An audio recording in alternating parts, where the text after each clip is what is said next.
Good day everyone! Welcome sa lain na usab nga episode sa itong Agiyo PIA 7 Forum. Karong adlaw niya kita nanukad gikan sa regional nga buhatan sa Philippine Information Agency dinhi sa Central Visayas.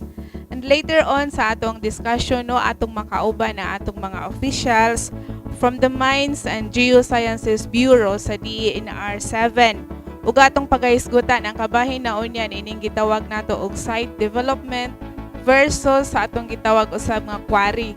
Ato niyang pagasayran kung unsa ang kalainan ni iniing duha. Akip usab sa atong pagahisgutan ang ato ang hazard mapping sa rehiyon. Diin bag-uhay lang usab nato nga gi-launch ang Metro Cebu Earthquake Model. So please join us in this informative discussion dinhi lang sa atong Agiyo PIA 7 Forum nga gihatod kaninyo sa Philippine Information Agency in partnership with the Association of Government Information Officers. We are on live broadcast over DYMR Cebu Radio Pilipinas and on delayed telecast over MyTV Channel 30 Cebu. Kini si Amor Saludar sa Philippine Information Agency ug akong kauban si Mystery Aliego sa DENR 7. Mystery, maayong adlaw. Mayong adlaw sa tanan. Good day, Miss Amor. Og sa tanan nato mga suking tigpaminaw ug tigtan-aw diha sa kahanginan. So, karong adlaw mapalaron ayo kita no, Miss Amor, nga naa nato kauban ang Mines and Geosciences Bureau sa ahensya sa DENR 7. So, atong iila-ila karon ang atong mga kaubanan, ato ang mga partners for this PIA Agiyo 7 Forum. Mag-unata ni Ms. Marian Christy Codilla, ang atong Information Officer. Si Mr. Edgardo Loqueliano, atong OIC Chief, MMD. We also have today Mr. Al Emil Berador, our Chief Geologist. We also have Attorney Gerardo V. Mahusay, ang ato ang Chief FAD. And of course, we have Sir Armando Maliksi, our Chief MSE SSDD. So, ato silang tagaan og ilahang higayon nga mopaambit sa ato ang mga tigpaminaw. Magsugod ta ni Sir Arman. Maayong adlaw sa tanang mga naminaw sa DYMR og aniya kita diri karon aron pagsaysay sa unsay mga importante nga mga pagaistoryahan may tungod sa quarry og site development. May adlaw na to tanan no.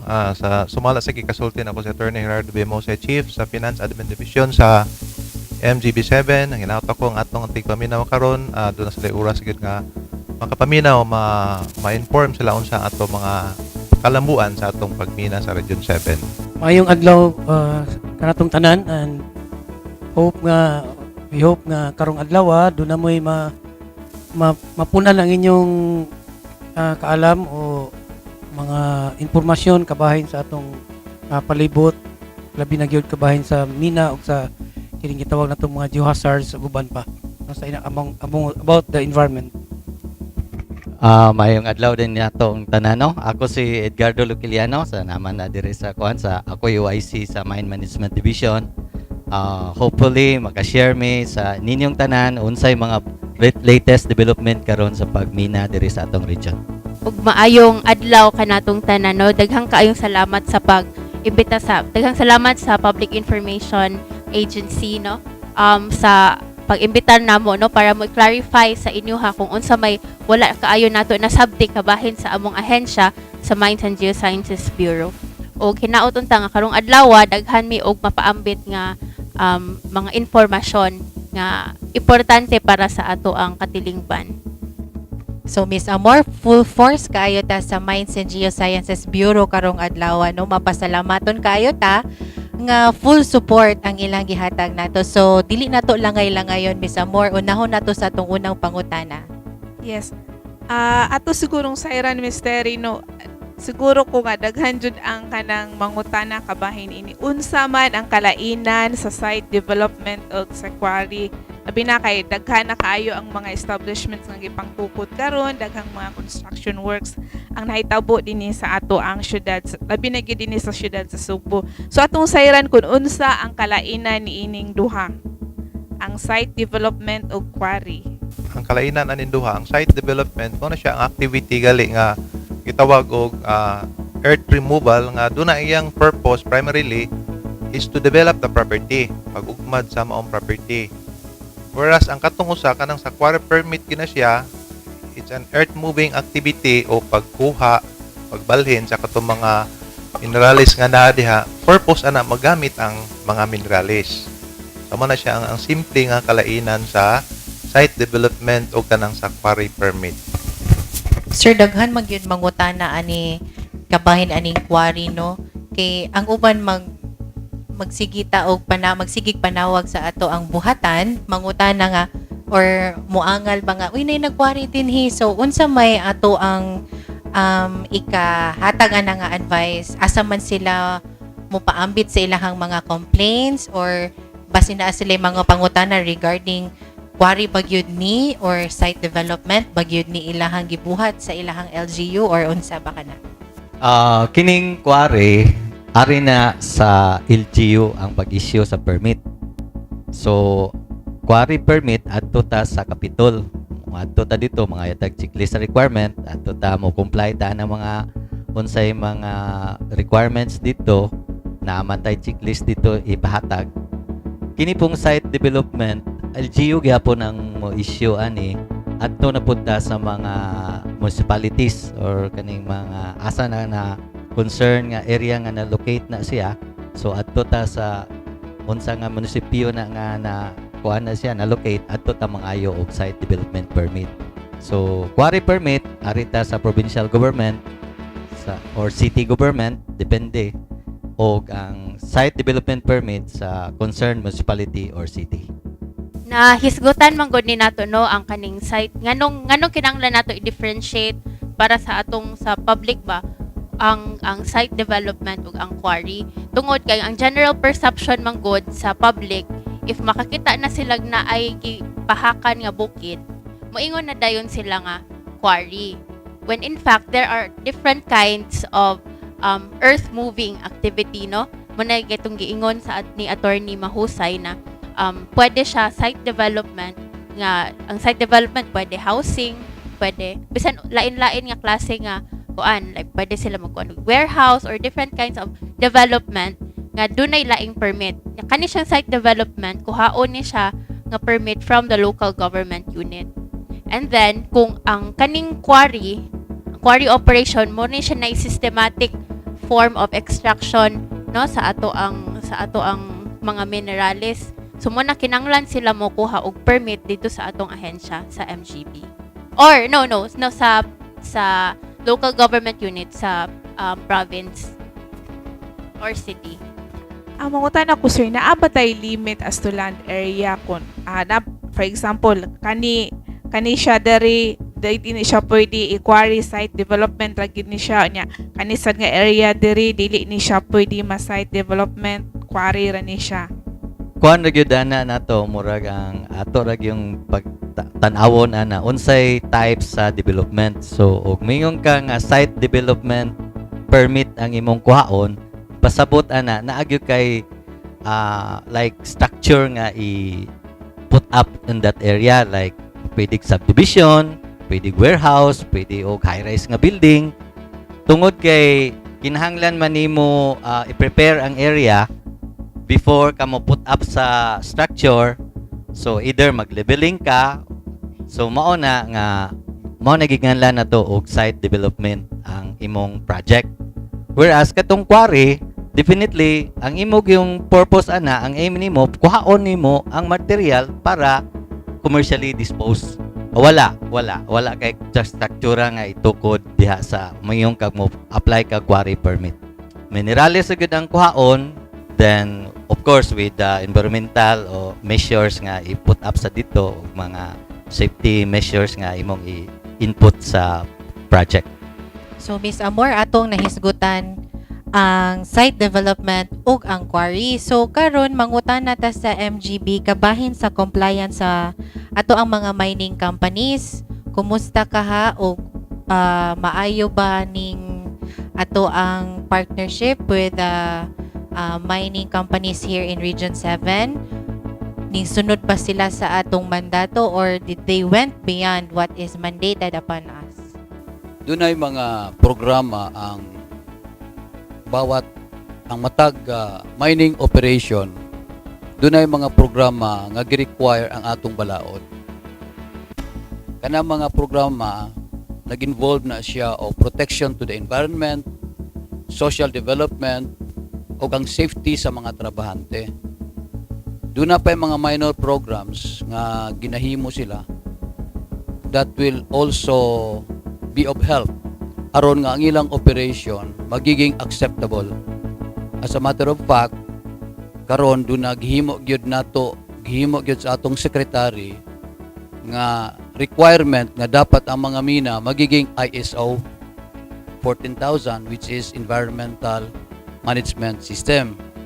So that is already moving forward towards a probably in the future magiging self-regulatory sila sa environmental protection. So ang gina-monitor sa gobyerno by MGB, DENR are actually, aside from those three that I mentioned, ang ikaapat na nga very important are the conditions of the permit. The permit, I would like to use the word permit kay basig mo ingon kog MPSA di masabtan. Kanang MPSA, Mineral Production Sharing Agreement, mo na permiso nga gihatag sa gobyerno ngadto sa mga kumpanya nga gusto magbina. Okay. So once tagaan na sila og permit or MPSA, doon na set of requirements nga ilang pagasundon. So ginamonitor sa naanamo and so far din sa Region 7 ang atong mga minahan compliant sa maong mga requirements sa balaod. Okay, daghang salamat Sir Armando, no? Miss Amor, naa kay dugang nga mga pangutan na kabahin sa ato ang topic. Statistics lang sir, ubay-ubay na ba gyud ang ato ang mga mining dinhi sa Central Visayas? Doon na tay 11 ka minahan, no? Usa sa Bohol, a large scale, I'm talking of large scale mining operation. Large scale. Usa sa Bohol kanang Bohol Limestone Corporation, ang ilang gimina diha limestone. Ang limestone nga ang gamit ana mo na input nato para sa steel manufacturing sa dunay processing sister company nga nag partial process ana sa Cagayan de Oro. Tapos doon natin usa sa Siquijor, limestone gihapon. Ang quality sa limestone nila dito for cement manufacturing. But they don't have cement manufacturing plant there. They are bringing it to Hong Kong. Export. Then ikatulo, doon natay silica sa Negros Oriental. Kani pong silica, input pud ni siya sa paghimo og semento ug input pud ni siya sa smelter. Mo na mga major usage niya. Then diri sa Cebu, natay dolomite, the only dolomite mine in the Philippines, the biggest dolomite deposit na naa sa Alcoy. Kaning dolomite gamit gyapon ni sa steel manufacturing, input ni siya or ingredients ni siya para sa steel manufacturing. Then limestone din sa San Fernando, ginakwari sa Solid Earth Development Corporation para semento. Then ang Apulan Quarry, limestone gyapon para semento sa ilang sister company. Then doon natay doon natay marble dire nga di kayo makita sa mga tao pero naa diha sa bukiran sa Naga. Iya sa Quarry Ventures Philippines Incorporated. Ang tan-aw bitaw ko dire kung doon na may marble pero wa man. So nata nagproduce ana, kita ang nagproduce ana ato ang final production ana sa Manila, exported to China, Japan, even United States. So doon na pud tay source para sa construction material para himuong balas na adya sa bukiran pud sa Naga kanang JLR, no? Nya dinhi sa Danau doon na tay limestone dira. Input also or ingredients also for cement manufacturing. Of course, nakalimtan ako ang pinakadako di ay no, ang copper copper producer nato, the Carmen Copper Corporation nga naa sa Lutupan or Don Andres Soriano. O kani sila tanan, kani doon na gyud ni mga problema. Matag usa sa ila, doon ay problema. Sometimes lang, doon ay mga problema nga brought about by misinformation. Doon na pod mga problema nga gumikan kay gi-fire out nila ilang trabahante, mo steer sa mga istorya nga makadaot kuno, etc. etc. So ang ato lagyon, we are still using the strategy of really listening to both parties, no matter unsa na siya ka murag matawag nato katinunto ang complaint, ato gyapon ang paminawon. Then we are standing in the middle of everyone because we are a government, and we are not the government of the mining companies, we are not also the government of the people, but we are the government of all. So we are always in the middle, no? So ang ato yung protocol sa mga investigation is we are always giving due process. But as to problem related to environment, sir, wala tayo na-encounter. There are really problems about environment kay the biggest problem nga naitabo sa Carmen Copper katong milik ang ilang portion sa ilang blockage of the water, milik ngadto sa river. So technically sayon ra man to pag-address. So gid-block lang to, gisimentuhan nila, and it cost them perhaps in the vicinity of about 50 million just to block that water nga mugwa gikan sa open pit padong sa river. Then there are also problems of dust, no? So ang mga problems sa dust that is addressed in the Environmental Protection and Enhancement Program of the company, which is also part of the Environmental Management Program of the company. So dust, noise sometimes is a problem, but not so much kay ang ato mga mina lagyo mga balay. But we encountered problem on complaints. We have investigated complaints on noise. Incidentally, I was the one who investigated the complaint of one guy, I will not name his name, nga nag-complain siya nga saba kayo. So kiadto namo, pag adto namo dito, sige kong istorya sa iya kay ako gusto makuha ang iyang side. Kadugayan akong sige istorya, ingon iyang apo, sir, bungol man na siya, sir. Wa day kadungog. So ang iyang objective, ipabaligya ang yuta. Gusto siya nga paliton sa kumpanya ang yuta og mahal. So those are typical kind of complaints usahay among ma-encounter sa field. Ang iyang purpose, iyang hadlok ko ng kumpanya nga nag-complain sa noise, kay palitan niya akong yuta, kay aron wa na noise, kay duol man ko. Pero sa tinuod, bungol kay siya. So wa siya pollution sa noise unta. So those kind of problems common sa mga. So wala ra tayo bugat or mga dagko kay nga problema, sir. Bugat or gaan god amo man gud nang agtuon gyud, wala man mi gipili bisag unsa ka gamay nga complaint. Naapod gani complaint just recently kani pod atong mga kaigsuonan nga naa sa simbahan, atong mga amigos atong presidente, nag-complain pod sila nga mahurot na kuno ang sikihor. Kay tungod doon na may mina nga usa wa sila kay balo nga kanang pagmina doon ay limit. Dili man na tungod kay gitagaan kag permiso sa gobyerno, hut doon na nimo ang tanang bato diha sa tibok isla. Doon na limit. So ang limit nila is only 162 hectares na sila. So those kind of problems nga among maengkwentro sa field, common kayo na siya, ma'am. Nga usahay misinformed lang ba. Di po nato sila ma-blame kay ang level of knowledge nila diha ra man kutob. So once maka-encounter mi ana, amo lang po silang gi-educate. Sir, ako lang klarohon, sir, ha? Minahan, sir, doon na ba share ang mga LGUs, ani? Actually, ang tanan nga mina gyud dunay share, no? Una jud na kanang sa atong gitawag natong excise tax, which is the national tax, no? Muna siyang share nila.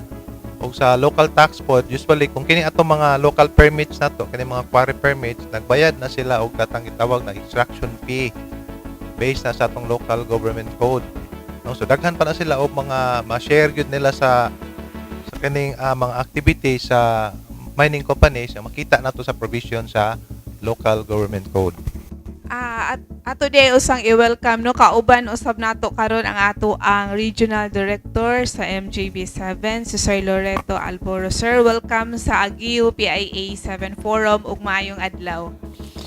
Sarig lang ko kay na ako mga trusted lieutenants yun eh. So, wala kayo ko magdali. Full force mo, sir. Kompleto. Full force. Tungod kay ubay-ubay masad ang ato ang topic nga mahisgutan, sir. Yeah. Ubay-ubay na yun, Mama Mar. Dugay-dugay na tayong last na itong kita. Oh, correct, sir. So, continue ta, Miss Amor. Welcome di ay sa to ang RD Lori. So, na-discuss na nato, Miss Amor, ang kabahin sa site development og ang quarry ug karon nahisgutan po nato ang compliance sa ato ang mga mining companies. So, nahibaw-an nato, nasuta nato sa giingon nila nga wala kayo tayong major problems din sa rehiyon. Kabahin sa mining. So, pwede lang siguro natong ipaabot sa ato ang mga listeners ug sa atong viewers kabahin aning kaning taho sa ato ang katawhan regarding nagmina pero nagprotect puta sa ato ang kinaiyahan. So unsaon nato pagpasabot sa ilaha nga we are a responsible miners. Din sa ato sa Region 7 natay usa ka operating metallic mine, Carmen Copper Corporation, and mga napulo ka non-metallic mining operations. Non-metallic operations include kining sa limestone para cement, then we have aggregates, we have dolomite also, and sa siliceous materials. So napuo na sila, and sila tanan based on our records, historical data will show na ang ilang compliance sa itong regulations very satisfactory. In fact, ang uban na mo even go beyond sa minimum requirement. For example, sa atong require nga annual budget for environmental protection enhancement program, the minimum requirement is only 3% of the direct mining and milling cost, but sa actual expenditure for the year moabot na siya sometimes 5% and even higher. So mas dako ang nilang gastoon kaysa gi-require sa atong regulation nga minimum. Wala ra tayo problema sa ilaha, sir. Baga, is it safe to say nga okay ang pagpalakad sa Carmen Copper? Yeah, thus far wa ta ka encounter og major concern sa Carmen Copper. In fact, ang major events nga naitabo sa Carmen Copper pulos positive. Ma-recall nato nga during the time of Secretary Gina Lopez, there was an order to make an audit of all operating mines in the country. A total of 43 metallic mining operations, and one of them is Carmen Copper. Fortunately for us in Region 7, and then Carmen Copper ni pasar sa audit.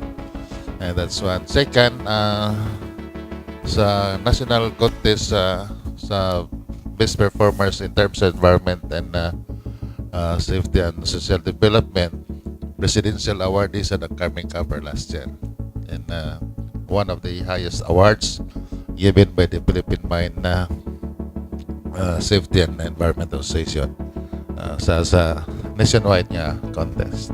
And just very recently, Carmen Copper also is a recipient of the Tugas Award during Environment Month from the DENR.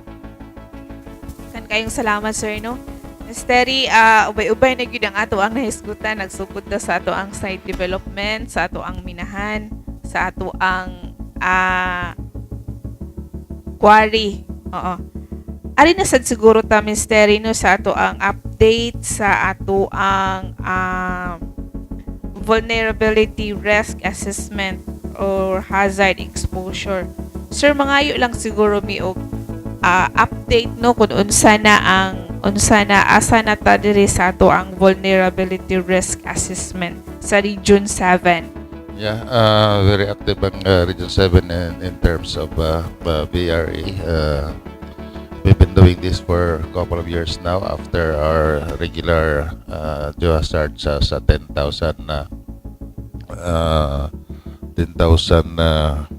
scale na mapa. For the details, I'd like to request our Chief Geologist, Al, to provide an overview of this program.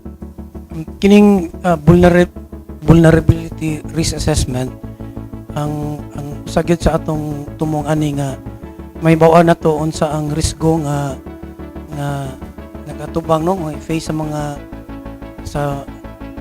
sa population dito sa tagsa ka mga local government units no ang di lang day ang population including ang atong mga infrastruktura no so doon na tay mga elements nga atong gi tan-aw no kay sa gi-mention na ni RD ganiha nga nahuman naman to atong 1:10,000 K nga geohazard mapping so at katong nga impormasyon ato tong gigamit para sa atong vulnerability and risk assessment ang atong pamaagi ani atong gitanaw ang population ang kining mga road data kaning mga atong mga kadalanan kanang mga infrastructure nato building footprints niya ato ni siyang i-process ang kaning mga impormasyon i-process nato para makita nato ang percentage nga sa pananglitan sa populasyon pila ka percent sa usa ka population ang sa population sa particular barangay nga exposed to a particular type of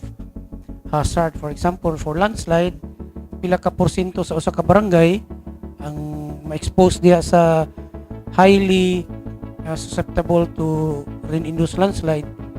So makita nato dito sa atong ma-produce nga mga mapa ang kining gitawag nato hazard exposure maps. No so kung doon nata ingon ani mga hazard exposure maps magamit na sa mga LGU sa ilang pagplano pod sa ilang disaster risk reduction management plan magamit nila kay may bawaan naman nila nga pananglitan doon na advisory nga nay moagi nga bagyo na nagpadulong nga bagyo makibaw na sila asa nila i-position ng ilang mga goods o asa sila mag-concentrate ron sa ilahang preparation for pre-evacuation ba ingon na og proposition nila ilang mga goods kay may bawaan naman nato asa tong mga vulnerable nga mga areas in terms of kanang building footprints, roads and population. So mo na ang tong So doon na tayo updated nga ano sir? Dapat tayo updated nga maps. Usasan na sa gi-produce na to ang katong during the mapping we are also during the conduct of the VRA or the vulnerability risk assessment i-update pud nato ang ato ang 1:10,000 K nga geohazard map. So doon na tayo updated nga map sir. Doon na tayo updated maps for the covered local government units. So for this year, doon na tayo target nga 12 ka LGUs. Nahuman na nato usa sa Negros sa Gihulngan, usa sa Siquijor sa Larena o tulo sa Bohol, ang Panglao, Dawis o ang Albor. And karong buwan na, karong nga week, mag-start na punta, doon natin atuon ng mga LGU sa tulo ka LGU sa Bohol o magpadayon ta, umano na to karong tuig, dahil may tulo pa sa Cebu. So gipili ninyo sir ang mga LGUs na At natay ato nang gipili no ang mga LGUs. unsay rason sir nga nung kani nga mga LGUs ang inyohang napili for updated mapping? Doon na po siya natay makita dito nga mga kuha na daghan siya mga high nga vulnerabilities for particular type of hazard no. For example sa Panglao gipili na nato kay although dili gamay ra ang iyang vulnerability for landslide pero ang iyang subsidence taas ang vulnerability na for ang possibility nga mo-occur ang subsidence ang kaning collapse sinkhole collapse inana. So mao na sir nga kani nga ang mga LGUs nga ato ang gipang-update ang ato ang mapping sir muni sila ang taas og risgo sa asto landslide or unsa pa na diha sir. Mao atong gi-priority pero ultimately ang tanan ato yung Doon na plano nga ang buhatan tanan. yun nato ang tanan kay magamit man ni siya sa daghan siya gagamitan sa pagplano sa kanang mga as a planning tool for the local government units. Sir, bag-uhay lang no gi-launch ang Metro Cebu Earthquake Model. So unsay rule sa DENR ato, sir? Ang kanang earthquake model sa jurisdiction na siya sa Philippine Institute of Volcanology and Seismology. No, so kamisan magamit sa ito na mo as reference sa katong ilahang gi-release o gi-launch nga information. Sir, dakan kayong salamat no. Mystery ato sigurong taga-anog kay gayon na no ang atong mga media friends nga mopadangat sa ilang mga pangutana. Sir, you mentioned nga Panglao is vulnerable to katong subsidence hazard. Sir, are we also seeing Mactan nga inani po diyang mahitabo in the long run? Is kanang Mactan part of the 3 LGUs that will also be part of the mapping before the end of this year? Ang Mactan dili pa na mo dili siya part of the for this year, dili na mo targeted for this year ang Mactan, no. Kining mga areas nga vulnerable to susceptible to subsidence hazard, mo ning mga lugar nga ang iyang rock type o iyang bato nga nag-underlie is limestone. So tanang area nga limestone ang iyang bato, kuan na siya kanang susceptible to subsidence hazard. So sa atong nahibawaan, based sa atong information, daghan tag lugar din sa Cebu. Okay, ang Cebu, we are so blessed. We have so many limestone areas, blessed because these are resources also, no, nga magamit na to sa atong industry, and doon na po yung mga lugar nga nindot, no, nga pwede siyang imuon nga mga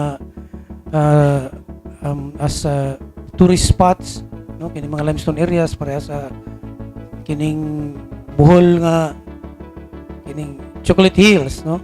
So ang dagang areas nga limestone, ang Bohol, ang Siquijor ug ang Cebu and Negros, pero dili kayo daghan.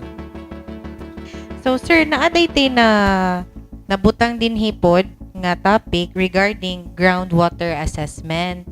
So mangutana ta unsa na ang atong update ini ug atong siguro atong ipahibaw sa tanan unsa gyud ni ang groundwater assessment ug unsa ni siya ka importante nganong ato ani gibuhat sa DENR MGB.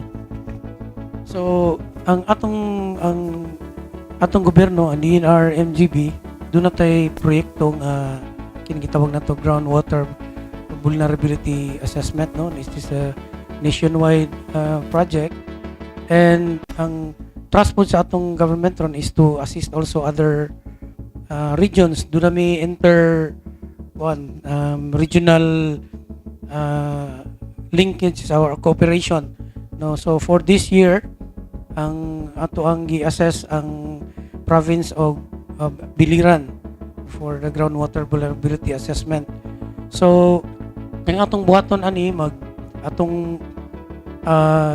mag-inventory ta sa mga water sources, no, initial nga atong gibuhat asa ning mga wells sa province, and ato ning siyang ipanalize ang mga samples nga atong na-gather, and with this, no, results, and we also gather various information, mga kabahin sa well, ang iyang flow rate, ang iyang depth sa mga wells, and with this information ato na siyang i-process, we are able to determine kung asa ang possible nga asa ang mga lugar nga posibleng dunay groundwater, no, nga pwede natong magamit sa atong mga local government units, ug ang quality pod sa tubig, no, unsay quality sa tubig diha ng mga lugara.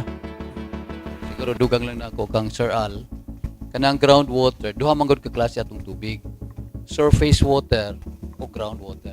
So ang concentration sa among opisina karon kanang tubig nga naa sa ubos, groundwater ang tawagan na, no.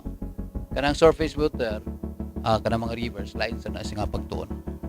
Karon sir, naatay kuan din sa Region 7 sa ato nanatay na buhat, no? Nahuman na nato actually ang Region 7 nya dili lang kita ang nagtrabaho kundi ang appeal pod ang MGB Central Office, no? Sila pod nagtinabangay mi pag trabaho din sa Region 7. I think anyone can answer. Kanilang about sa subsidence or karst hazard mapping and assessment na ay sa Alegria, Cebu na ay total of 44 ka ground validated sinkholes and 15 ka caves or caves. 8 of the towns, 9 barangays which includes Lepanto, Guadalupe, Compostela, Madridejos, Valencia, Santa Filomena, Montpelier, and Legazpi showed outcrops of limestones. A manifested localized solution cover subsidence and cover collapse type sinkholes. Kani ba nga mga areas, Sir Al-Emil, ka ng naabay gihimo nga like ato ang gipa evacuate ang mga residences, or what are we doing nga to eliminate if ever na ay kanang disaster nga mahitabo in the future? Every time we conduct a car subsidence mapping, no, we always brief the local government units after sa assessment. They are presented with the results. Actually, that is the result of the mapping we conducted this year for Alegria. So the local government units, including the local officials, barangay officials, gibrief ni sila no unsay ning karst hazards, unsay possible nga mitabo nya, unsa poy angay nilang buhaton, unsay angay nilang bantayan with regards to the presence of these kining mga these are actually natural features no in limestone areas ni develop ni siya naturally through time. So dili siya kanang katingalangan with our natural features or characteristics of limestone areas. So one of our kanang recommendations is to avoid these areas, no, kanang dapat dili ta mag develop diha, dili ta mag labi na kung heavy nga mga structures. In case kung doon na tayo i-develop, we have to conduct further engineering studies para ma-mitigate kung unsa manggaling ang hazard nga naa diha sa particular nga lugar. So doon na tayo mga recommendations sa ila kung unsay angay nilang buhaton. In case of doon ay further development of the sinkhole, nanglitan ay bagong makita nga sinkhole, they have been advised to report this immediately initially to the kining barangay officials and to there is also a municipal disaster dream management officer, no, DRMO, ng local DRMO officer, disaster risk management officer, no, of course report na sa MOA for our kanang further investigation. And immediately sad one of our recommendations nga ipakuan gyud na siya, ipa-cordon ang lugar kung nasa sila makita, nasa sila ma-observe, ipa-cordon gyud dayon, ipa-off limits para malikayan ang kuan na pay dautan mahitabo ba basig na ay mahulog sa mga sinkhole. Daghan kayong salamat sa to ang interaction karong adlaw, no? Miss Amor, daghan kaayo ta og mga nahisgutan karong adlaw kabahin sa Mina. So karon maabot kita sa punto nga mahurot gyud nato ang oras. So daghan kaayong salamat sa ato ang partner karon MGB7 sa paggahin sa ilahang oras ug sa mga importanteng impormasyon kanatong tanan. So with that, pangayuan siguro nato sila og tagsa-tagsa nilang message. Magsugod ta of course sa ato ang Regional Director Sir RD Lori Alburo, sir. I cite ko lang very briefly ang significance sa mining industry at the moment in connection with the Build program of the present administration. Actually, recently we have a total of 75 projects, and out of the 75 projects, 30 will be started this year. Ang sa 30 tulo ang nasa ato region. Ang whole Cebu Lake Bridge that will cost about 56 billion pesos. Then natay new container, international container port sa Samar sa Consolacion. Liloan. And then ang atong New Bohol International Airport. No? So with this, kung tanaw na atong kuan, atong statistical data from in the first of 4-year period, nag-double ang bali revenue generation sa in terms of sand and gravel, sa particularly sand and gravel, sa basalt and even limestone. Double ang value from 2014 to 2017, over a 4-year period. And this is one of the contributions sa industry sa Build program. For kung sa atong we encourage, we are actually sa exacting compliance sa atong mga operators, mining operations, big and small, para mahimo siyang compliance sa atong regulations, and to be able to be classified as a responsible miner, dapat pasado siya sa at least for major components, for major criteria.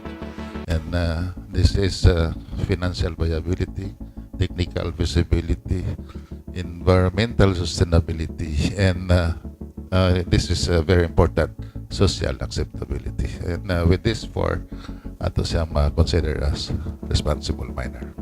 Ang akong ikadungag lang, mga usahay ma-misinterpret ang mining industry nga mura bitaw kontrabida, no? Pero kung buot na to hunahunaon, kung walay minerales, walay simento. Kung walay simento, walay maayong dalan. Walay maayong building, ug wa sa ilubnganan. Ay lubong tas ilaw siyuta, no? So, usahay ma-overacting lagi ng mga tao nga moingon nga di gid maayo ang mina, apan ang usa nila kakamot nag-ingon nga, hey government, simintuhan ni among daan dire kay abog kayo. Wa sila kay bao nga sa ilang pagdemand nga simintuhon ang ilang daan, ila na lang gisuportaran ang hoy padayon mo pagmina. Kay kung di magmina, wa tay simento, wa tay puthaw, wa tay atop, ug wa tay suka. Maura na akong mensahe para sa atong mga kaigsuunan nga usahay kulang ang pagsabot nila sa mina. Daghang salamat, Sir Armando. So, ari na punta ni Sir Al. Sir Al Emil Berador. Daghang salamat sa pag-invite na mo diri. Anya, ako lang ikadungag nga kung doon na mo'y mga pangutana, doon na mo'y mga kinahanglan nga information about sa pagmina, about sa atong kini mga geohazards, no? Abli ang among opisina during office hours, no? Among opisina 7 to 6, 7 in the morning to 6 in the evening. Pwede mong maato sa among opisina noon break, no? Pwede pud mo matawag sa 344-3047, 346-1689, ug among website, among email address is mgb7cebu@yahoo.com. Salamat nga naka-share mi sa rules sa among opisina, no, sa Mines and Geosciences Bureau regarding sa mga current issues karon sa atong pagmina diri sa atong regions, particularly sa site development projects o ang quarrying o particularly sa mga geohazard nato nga mga mapping o sa mga activities nato diri sa region. So in behalf sa siguro sa among opisina, daghang kayong salamat pag imbitar na mo karong adlaw. So, daghang salamat sa tanan. In behalf of the Philippine Information Agency, PIA, led by Regional Director Fayette Rinien, and in partnership with the Association of Government Information Officers, Agio 7, with our President, Ms. Arlene Tudtud, daghang salamat sa walay puas nga pagsuporta sa atong mga media partners ug sa tanang listeners nato sa DYMR, Radyo Pilipinas, agi ni Ms. Jean Anteporta ug mga televiewers sa MyTV Cebu Channel 30 headed by their content manager Dan De Luzon. Daghang salamat sa pag uban-uban namo dinhi sa PIA Agio 7 Forum. Daghang salamat sa pagsunod ni ining programa ha. hangtod sa sunod natong panaghiuban, to God be always the glory.